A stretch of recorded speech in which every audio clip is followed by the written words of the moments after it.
Hello, ladies and gentlemen, boys and girls. I'm Canon, D.S.L.R for Randall and Rueff. That's my beautiful mug right there on the left side of your screen right now. I'm making this video as part of the Best of 2013 series. Now, obviously, it's 2014, so we can talk about the past year in both photography, videography, lenses, technology. In 2013, what was the best? What was the worst? So here in this video, I want to talk to you about what is the best, in my opinion, when it comes to digital SLR and video lenses. And that is quite simply the 28 to 300 millimeter lens from Canon. This is the top of my list for several reasons. Personally, I don't own this lens, but I do own a 28 to 300 millimeter lens from Phoenix, and it's a good lens. But let me tell you about why the Canon 28 to 300 millimeter is the best lens for photography and videography, generally speaking. First of all, its build quality is excellent. Has great glass, great optics. Has a relatively quiet focusing motor. Not perfect, but pretty good. And one of the main features that I really like about this lens is the wide variety of focal length. Whereas 50 millimeter is a standard, or what you and I see out of our eyeballs would be considered 50 millimeter if we were to measure it. Now, having said that, this lens goes wider than that. It goes all the way to 28. Okay? Then, it goes in the opposite direction in telefocus lens all the way to 300. So, you have a wide variety of wide angle, standard, and telephoto. So there's a lot of options in that focal length, range, I should say. Focal range. A lot of options, both wide angle, close up, far away. Overall, this is the best general lens on the market.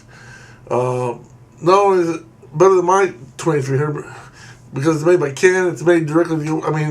Canon knows what they're doing. They make the best lenses. They use the best materials possible.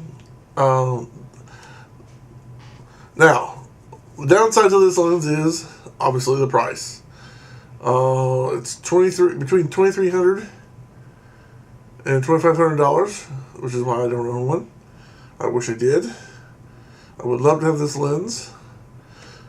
It is, because of its high build quality, it is a little bit heavier, but that's good. That's what you want. You know, if you're trying to get a good quality shot, you want a lens that's built good.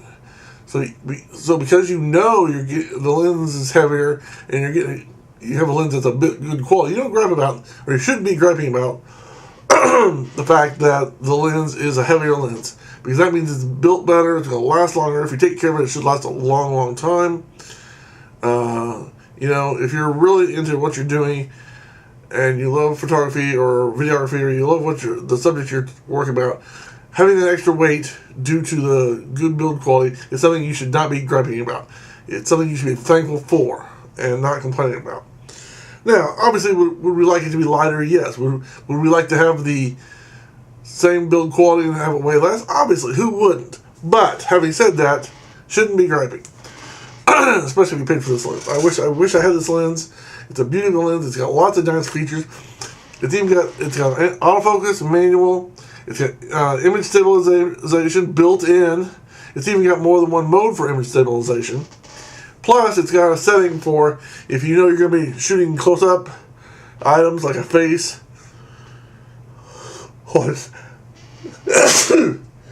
Excuse me.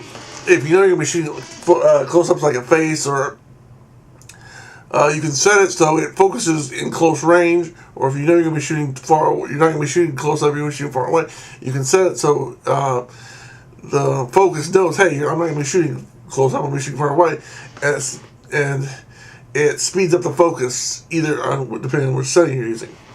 So if you have something close and you're going to be focusing close up, you can set it to the closer focus, and it will speed up the focus, make it even go even faster. Or vice versa, if you're going for a long distance picture and you set it to long distance mode, it will speed up the focus because it knows to concentrate its focus on the things far away. Now, a lot of this, I'll admit, has to do with the focus has to do not only with the lens, but the camera you're using. So the better camera you have, the better focus speed you're going to have. That's a fact. But nonetheless, it's a great focus system as far as the lenses, the lens quality, the optics, the image stabilization built in. I mean, it is absolutely the best of 2013. In my opinion, it's been the best lens for the last several years, easily, for general, everyday, especially if you only want to have to carry one lens. But if you only want to have to carry one lens as a photographer, this is the lens to have, bar none. And even a lot of people will tell you, well, you don't have a 1.2 aperture or a 1.0 aperture or a 1.4. Well, that's true. But having said that, you can take pictures and still get the background blurred out. Or if you want to take some scenery, you can get it where the scenery is in focus. I mean, this is the lens you want for everyday use.